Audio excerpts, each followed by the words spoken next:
नमस्कार समस्त को स्वागत। वर्तमान आम अच्छे मयूरभंज जिलार बेतनटी ब्लॉक अंतर्गत आग्रिया ठारे अच्छे।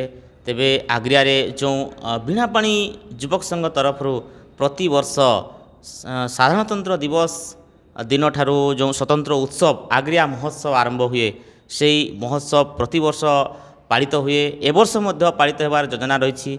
तेबे आम सहित अच्छा आज जो बीणापाणी युवक संघर संपादक श्रीजुक्त जीवन परिड़ा अच्छा निकट सीधा सड़क प्रतिक्रिया नवा किभली भाव में ए वर्षर कार्यक्रम रही कौन कौन स्वतंत्र आकर्षणीय कार्यक्रम रही कौन कौन स्वतंत्र कार्यक्रम रही से विषय सीधा सड़क प्रतिक्रिया नवा। प्रथम आपन को शुभेच्छा जनइबू जो इंग्राजी नववर्षर शुभेच्छा जनइबू आगामी मकर संक्रांतिर शुभेच्छा जनइबू। तेबे सबुठू स्वतंत्र भाव में अधिक शुभेच्छा जनइबी जो एथर नूतन भाव में आप दायित्व ग्रहण करिसेंती जो 35 नंबर जन बीजेपी जो 35 नंबर जन बीजेपी जो मंडल सभापति भाव में नियुक्ति पाई नियोजित होती से आपन को अनेक अनेक शुभेच्छा एवं अभिनंदन जनइबी। एवं आज जो आग्रिया महोत्सव आगामी दिन में होगा जाऊँगी से विषय टी आपण निकट जानापी चाहिए। धन्यवाद गति बाबू। मु बीणापाणी युवक संघर साधारण संपादक। बीणापाणी युवक संघ ये 22 वर्ष धरी तार वार्षिक उत्सव पालन करी आसुची ए वर्ष मध्य करिवो। ता पूर्वरु मु प्रथमे आमर आग्रिया पंचायतर समस्त ग्रामवासी एवं ए बेतनटी अंचलर समस्त जनसाधारण को मो तरफरु नववर्षर हार्दिक शुभेच्छा एवं अभिनंदन। मकर संक्रांति उपलक्षे तांको बहुत बहुत शुभेच्छा एवं शुभकामना। तो ये जो महोत्सव 22 वर्ष धरी चली आसी एटा सी तार 22तम उत्सव पालन करुच्ची 4 दिन धरी हम गत थर 7 दिन धरी होता। तो गत वर्षठू आम यार नाम महोत्सव देचु। एथर आम भाविचु 100 जन मेंबर को जोड़बू एवं विभिन्न अंचल खाली आग्रिया पंचायत बोली नुहे विभिन्न अंचल विभिन्न पंचायत आम सहित विभिन्न मेंबर माने जोड़ी होउचंती। आमर जो बीणापाणी युवक संघर श्रृंखलित कार्यक्रम देखी बहुत शुभेच्छा आमको शुभकामना देउचंती। तो 26 तारीख पाखरु यह कार्यक्रम आरंभ होब। ता पूर्व आम गोटे कार्निवाल शो करबा बोली प्रयास चली एवं करिवु मध्य। 26 तारीख रो आमर जो निकट रे जो स्कूल माने अच्छी सब स्कूल रे छात्र छात्री अच्छी तांको नहीं गोटे विभिन्न प्रकार कंपटीशन हम सॉन्ग डिबेट डांस आमर ड्राइंग रेस एभली विभिन्न कार्यक्रम रही। 27 तारीख दिन सॉरी आमर 26 तारीख दिन संध्या बेले सांस्कृतिक कार्यक्रम रही। 27 तारीख आम रखीचु झुमर कार्यक्रम एवं आमर जो मिशन शक्ति माँ माने अच्छी तांको नहीं आम विभिन्न प्रतियोगिता करिवार कार्यक्रम रही जमती झुंटी हो शंख फुंका हो चित्रांकन हो किंबा आमर बीओआईसी गृहलक्ष्मी ना रे गोटे स्वतंत्र कार्यक्रम रही जो क्विज कंपटीशन माँ मान रोचे से 28 तारीख दिन आमर प्रतिवर्ष भली रक्तदान शिविर अच्छी। 28 तारीख दिन रे विशाल रक्तदान शिविर आयोजन होउची एवं आमर 28 तारीख संध्यारे बारिपदा बालेश्वर विभिन्न अंचल ओडिशा विभिन्न अंचल आसंती आमर डांस ग्रुप माने तांको नै डांस ग्रुप कंपटीशन मध्य अच्छी। 29 तारीख दिन आम मागणा स्वास्थ्य शिविर गोटे अंचलवासी रखीचु जे विभिन्न जहाँ जमी देह खराब अच्छी मेडिसिन व्यवस्था एवं विभिन्न ईसीजी हो ब्लड टेस्ट हो विभिन्न मागणा स्वास्थ्य शिविर रखाई एवं संध्या बेलू सांस्कृतिक कार्यक्रम रही। यही कार्यक्रम रे आमर विभिन्न अतिथि माने सब आसबे आकर्षणीय अतिथि माने आसबे। स्वराज बारिक आसुचंती आम चलचित्र जगतर राइजिंग स्टार जी रोचंती। 29 तारीख दिन आसुचंती सिद्धांत महापात्र। तो मंत्री आसुचंती सांसद आसुचंती। तो ये विभिन्न कार्यक्रम रही। तेबे यही जो कार्यक्रम कहले ये तो विराट बड़ आकार कार्यक्रम बहु उत्सव मुखर हम महोत्सव बहुत बड़ आयोजन होची।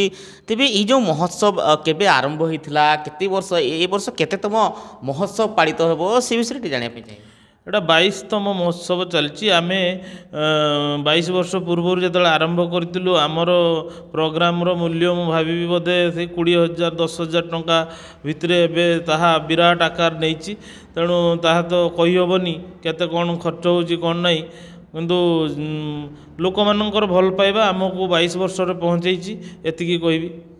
ତେବେ କ'ଣ ମୋଟାମୋଟି ଭାବରେ କ'ଣ ମୁଖ୍ୟ ଉଦ୍ଦେଶ୍ୟ ରହୁଛି ଆପଣଙ୍କର ଏଇ ଯେଉଁ କାର୍ଯ୍ୟକ୍ରମରେ ଏଇ ଯେଉଁ ଆଗ୍ରିଆ ମହୋତ୍ସବରେ ବହୁତ ଗୁଡ଼ିଏ କାର୍ଯ୍ୟକ୍ରମ ଅନୁଷ୍ଠିତ ହେବାର ଅଛି, ବହୁ ବିଶିଷ୍ଟ ଲୋକଙ୍କର ଆଗମନ ହେଉଛି। ତେବେ ସ୍ୱତନ୍ତ୍ର ଭାବରେ ଏ ମହୋତ୍ସବକୁ ନେଇକି କ'ଣ ଆପଣ ସମାଜକୁ ବାର୍ତ୍ତା ଦେବା ପାଇଁ ଚାହୁଁଛନ୍ତି ବା କ'ଣ କେଉଁ ଜିନିଷକୁ ଫୋକସ୍ କରିକି ଏଇ ଯେଉଁ ମହୋତ୍ସବ ଯେଉଁ ଆୟୋଜନ ହେଉଛି? ଇଏ ତ ମୁଖ୍ୟ ଉଦ୍ଦେଶ୍ୟ ହେଉଛି ଆମ ଅଞ୍ଚଳରେ ଯେଉଁ ରହିଛନ୍ତି ଶିଶୁ କିଶୋର ଯୁବ ପ୍ରତିଭା, ଆମ କ୍ଲବ୍ର ମୁଖ୍ୟ ଉଦ୍ଦେଶ୍ୟ ସେଇଟା, ତାଙ୍କୁ ଅନ୍ୱେଷଣ କରି କେମିତି ତାଙ୍କ ପ୍ରତିଭାକୁ ପୁରା ରାଜ୍ୟ ସ୍ତରରେ ହେଉ ବା ଦେଶ ସ୍ତରରେ ହେଉ ତାଙ୍କୁ ପ୍ରତିଭାକୁ ପ୍ରସ୍ଫୁଟିତ କରିବା, ଇଏ ହେଲା ମୁଖ୍ୟ ଉଦ୍ଦେଶ୍ୟ। ତାପରେ ଆହୁରି ରହୁଛି ଆମର ଯେଉଁ ବିଭିନ୍ନ ପିଲାମାନଙ୍କ ଭିତରେ ଅନ୍ତର୍ନିହିତ ଗୁଣ ରହୁଛି, ବିଭିନ୍ନ କଳା ରହୁଛି, ତାକୁ ମଧ୍ୟ ସମସ୍ତଙ୍କ ସାମ୍ନାକୁ ଆଣିବା, ଏହା ମୁଖ୍ୟ ଉଦ୍ଦେଶ୍ୟ।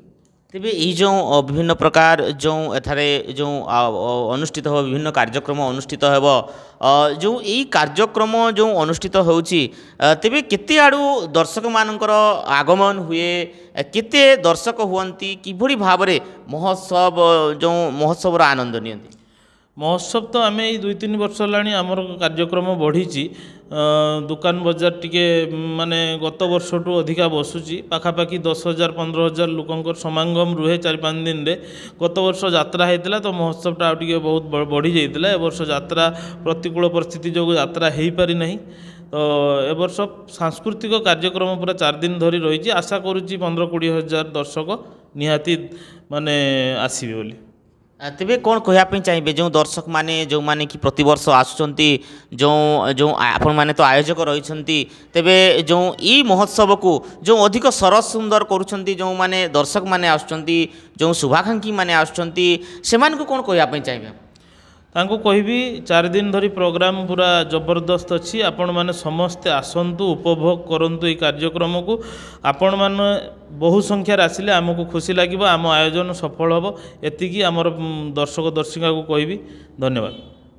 ନିଶ୍ଚିତ ଭାବରେ ତେବେ ଯେଉଁ କାର୍ଯ୍ୟକ୍ରମ ଯେଉଁ ଅନୁଷ୍ଠିତ ହେଉଛି, ଏ କାର୍ଯ୍ୟକ୍ରମ ଯେଉଁମାନେ ଆୟୋଜନ କରୁଛନ୍ତି, ଆପଣଙ୍କର ଯେଉଁ ଟିମ୍ ରହିଛି, ଯେଉଁ ବୀଣାପାଣି ଯୁବକ ସଂଘ ରହିଛି, ସେଇ ଯୁବକ ସଂଘର ଯେଉଁ ସଦସ୍ୟମାନଙ୍କର ପ୍ରତିଟି ମେମ୍ବରମାନଙ୍କ ଭିତରେ କେତେ ଉତ୍ସାହ ଦେଖୁଛନ୍ତି ଦିନକୁ ଦିନ? ପୁରା ଉତ୍ସାହ। ଆମର ଦୁର୍ଗା ପୂଜା ପରେ ପ୍ରାୟ ସମସ୍ତେ ମେମ୍ବର ଆକ୍ଟିଭ୍ ହେଇଯାଆନ୍ତି। ମହୋତ୍ସବ ଆସୁଛି, ଆମର ଆଗ୍ରିଆର ବାର୍ଷିକ ଉତ୍ସବ ଆସୁଛି, ତେଣୁ ୟାକୁ ନେଇ ପ୍ରାୟ କ୍ଲବ୍ର ସମସ୍ତେ ମେମ୍ବରମାନେ ବହୁତ ଆକ୍ଟିଭ୍ ହେଇଯାଆନ୍ତି। ଆଉ ତାଙ୍କ ଯୋଗୁଁ ଏ କାର୍ଯ୍ୟକ୍ରମ ଆଜି ସଫଳ ହେଉଛି, 22 ବର୍ଷରେ ପହଞ୍ଚିଛି। ତାଙ୍କର ଯେଉଁ କାମ କରିବାର ମନୋଭାବ, ତାଙ୍କର ଯେଉଁ କ୍ଲବ୍ ପ୍ରତି ସମର୍ପିତ ମନୋଭାବ, ତାଙ୍କ ଯୋଗୁଁ ଆଜି ଏଇ କ୍ଲବ୍ 22 ବର୍ଷ ଧରି ତା'ର ବାର୍ଷିକ ଉତ୍ସବ ପାଳନ କରିଆସୁଛି। ତେବେ ମୋଟାମୋଟି ଭାବରେ ନିର୍ଦ୍ଦିଷ୍ଟ ଭାବରେ କେଉଁ ସମୟରୁ ଯେଉଁ ସାଧାରଣତନ୍ତ୍ର ଦିବସ ଦିନ ଯେଉଁ ଆଗାମୀ ସାଧାରଣତନ୍ତ୍ର ଦିବସ ଦିନ ଯେଉଁ ଆଗ୍ରିଆ ମହୋତ୍ସବ ଉଦ୍ଘାଟିତ ହେବ, ସ୍ୱତନ୍ତ୍ର ଭାବରେ କେଉଁ ସମୟରୁ ଉଦ୍ଘାଟନ ହେବ ଏବଂ ଯେଉଁ 29 ତାରିଖରେ ଉଦ୍ଯାପନୀ ହେବ, ନିର୍ଦ୍ଦିଷ୍ଟ ଭାବରେ ଯେଉଁ କେଉଁ ସମୟରୁ ଆରମ୍ଭ ହେବ ଏବଂ କେଉଁ ସମୟରେ ଶେଷ ହେବ? ଆମେ ସାଧାରଣତନ୍ତ୍ର ଦିବସ ଜାନୁଆରୀ 26 ତାରିଖ ଦିନ 9ଟା ବେଳେ କାର୍ଯ୍ୟକ୍ରମ ରଖିଛୁ, ଉଦ୍ଘାଟନ କାର୍ଯ୍ୟକ୍ରମ, ଏବଂ ଉଦ୍ଯାପନୀ ଦିବସ ଆମେ 29 ତାରିଖ ସନ୍ଧ୍ୟା 6ଟା ବେଳେ ବ୍ୟବସ୍ଥା କରୁଛୁ।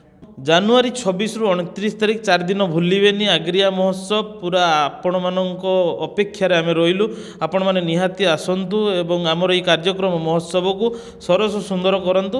ଏବଂ ଗତିକୃଷ୍ଣ ବାବୁକୁ ମୁଁ ଆମର ଏଇ ବୀଣାପାଣି ଯୁବକ ସଂଘ ତରଫରୁ ବହୁତ ବହୁତ ଶୁଭେଚ୍ଛା, ଶୁଭକାମନା ଏବଂ ଧନ୍ୟବାଦ ଦେବି। ଯାହା ହେଉ ସେ ଏମିତି ତାଙ୍କର କଭରେଜ ଆମର ଜାରି ରଖନ୍ତୁ ଏବଂ ଆମ କ୍ଲବ୍ ପ୍ରତି ତାଙ୍କର କୃପା ଦୃଷ୍ଟି ଥାଉ। ଧନ୍ୟବାଦ। ଶେଷରେ ଏତିକି କହିବି, ସମସ୍ତଙ୍କୁ ବହୁତ ବହୁତ ଧନ୍ୟବାଦ, ଶୁଭେଚ୍ଛା ଏବଂ ଶୁଭକାମନା। ଏତିକି ମୋର କହି ବକ୍ତବ୍ୟ ଶେଷ କରୁଛି। ଭାରତ ମାତା କି ଜୟ। ଜୟ ହିନ୍ଦ। ତେବେ ଶୁଣୁଥିଲେ କିଭଳି ଭାବରେ ଯେଉଁ ପ୍ରତିକ୍ରିୟା ରଖୁଥିଲେ ଯେଉଁ ଆଗ୍ରିଆ ବୀଣାପାଣି ଯୁବକ ସଂଘର ସମ୍ପାଦକ ଅଛନ୍ତି ଶ୍ରୀଯୁକ୍ତ ଜୀବନ ପରିଡ଼ା, ପ୍ରତିକ୍ରିୟାରେ ପ୍ରକାଶ କରୁଥିଲେ କେତେ ଆଗ୍ରହ ସହକାରେ ବୀଣାପାଣି ଯୁବକ ସଂଘର ପ୍ରତିଟି ସଦସ୍ୟ ଏ କାର୍ଯ୍ୟକ୍ରମକୁ ଆୟୋଜନ କରିଥାନ୍ତି ଏବଂ କେତେ ଯେଉଁ ଉଦ୍ୟମ କରିଥାନ୍ତି ଏଭଳି ଗୋଟେ ମହୋତ୍ସବକୁ ଦୀର୍ଘ 22 ବର୍ଷ ଧରି ସେମାନେ ମହୋତ୍ସବ ପାଳନ କରି ଆସୁଛନ୍ତି ଏବଂ ଯେଉଁ ଅନେକ ଗୁଡ଼ିଏ ଯେଉଁ ଆକର୍ଷଣୀୟ ବିଭିନ୍ନ ପ୍ରକାର କାର୍ଯ୍ୟକ୍ରମ ରଖିଛନ୍ତି ଛୋଟ ପିଲାମାନଙ୍କ ପାଖରୁ ଆରମ୍ଭ କରି ବୟସ୍କ ଲୋକମାନଙ୍କ ପାଇଁ, ଉଭୟ ପୁରୁଷ ଓ ମହିଳାମାନଙ୍କ ପାଇଁ ବିଭିନ୍ନ ପ୍ରକାର କାର୍ଯ୍ୟକ୍ରମ ଯେଉଁ ସେମାନେ ଆୟୋଜନ କରୁଛନ୍ତି ବୋଲି ସିଧାସଳଖ ପ୍ରକାଶ କରୁଥିଲେ। ଏବଂ ଏ ବର୍ଷ ପୂର୍ବ ବର୍ଷ ଗୁଡ଼ିକ ଅପେକ୍ଷା ଏ ବର୍ଷ ମଧ୍ୟ ଅଧିକ ଆକର୍ଷଣୀୟ କରିବାର ଯୋଜନା ରଖିଛନ୍ତି ବୋଲି ସିଧାସଳଖ ପ୍ରକାଶ କରୁଥିଲେ। ଏବଂ ଏଇ ଯେଉଁ ଆଗ୍ରିଆ ମହୋତ୍ସବ ଆସନ୍ତା ସାଧାରଣତନ୍ତ୍ର ଦିବସ ଜାନୁଆରୀ 26 ତାରିଖ ଦିନ ସକାଳ 9ଟା ପାଖରୁ ଉଦ୍ଘାଟନ ହୋଇ 29 ତାରିଖ ପର୍ଯ୍ୟନ୍ତ ଚାଲୁ ରହିବ ବୋଲି ସିଧାସଳଖ ପ୍ରକାଶ କରୁଥିଲେ। ମୟୂରଭଞ୍ଜ ଜିଲ୍ଲା ବେତନଟୀ ବ୍ଲକ ଆଗ୍ରିଆରୁ ଗତିକୃଷ୍ଣ ମହାନ୍ତଙ୍କ ରିପୋର୍ଟ, ସଂକେତ ନ୍ୟୁଜ୍ ଲାଇଭ୍।